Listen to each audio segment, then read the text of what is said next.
So when did you decide to say your shahada, and how did it feel?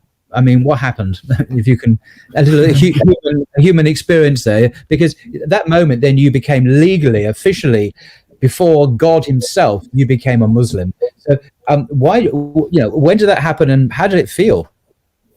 Of course, the whole journey wasn't too nice for me.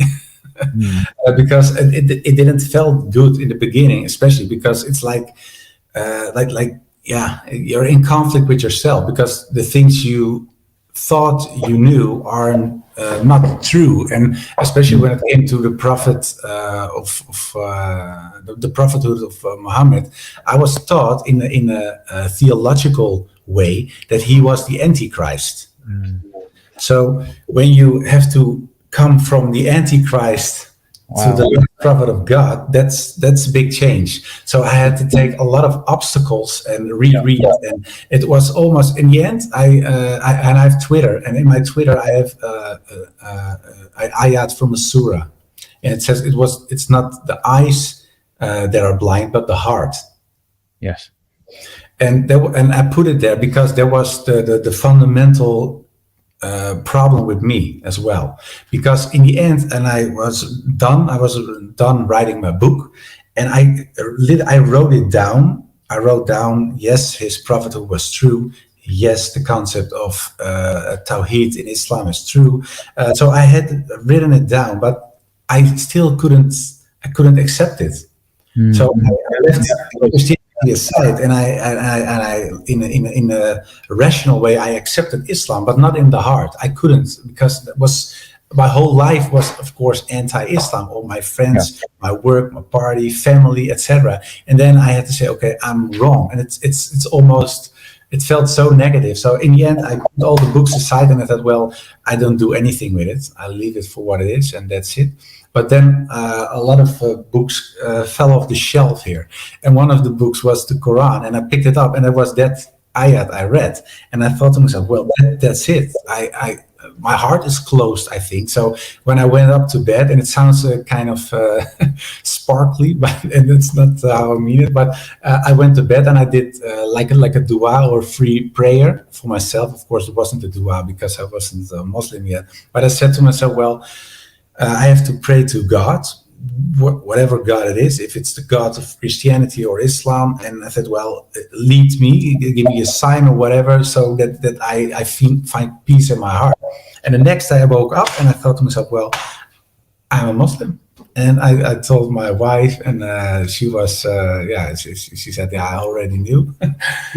That's it. And from then, of course, then I had to tell the family and friends and other people, but it was that must have been incredibly as challenging as anything you'd ever done to tell family and friends, because I mean, given your identification with a certain hostility to Islam, and then you go over to the enemy, so to speak. I mean, what did they say? Were they expecting it? Did they say, yeah, we saw the signs, we saw it coming? Or did they say, we had no idea what's happening to you? I mean, how did they react? I mean, well, it differed. Some friends said, okay, whatever, it's your decision. Do whatever you want, as long as we can stay watching football together, that's fine.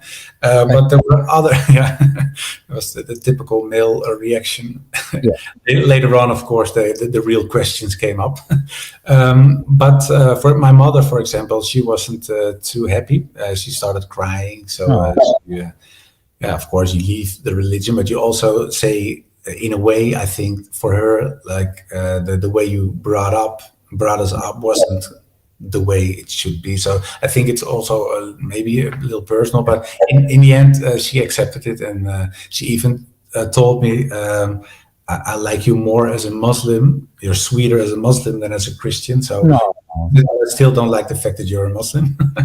So that was kind of the fruit of the fact that that's the fruit of your conversion, if not the.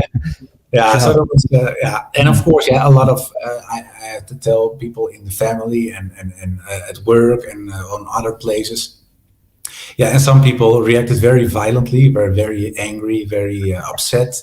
And at that time, I wasn't in politics anymore. I worked for a Christian broadcasting organization. Ah, okay. But I was one of the persons on the radio that was, I was, like, so to say, the spokesman from conservative Christians in the Netherlands. Wow. When I when I told my producer, well, I have to tell you something. He said, I became Muslim. He said, well, I can't believe it. And then he said, I noticed it because you started talking differently when we had to talk on radio with certain topics, and we discussed it. And he said, "Oh, you are a little different than before," but I couldn't say what it exactly was, etc. But then I told him, and he was really really upset. He said, "Well, I couldn't sleep for 2 days." Yeah, and some people said, "Well, I don't shake your hand anymore, and you're dead to me," and stuff like that. But I think part of yeah, of course, it's like it's something that I caused it myself, because all those years, one of the questions my mother asked me, "So you hate Jews now?" It was one of the first things she asked me. I said, "Why would you think that I all of a sudden hate Jews?" And then he said, "Well, you told me that Islam hates Jews. You say you are part of Islam now. You're a Muslim."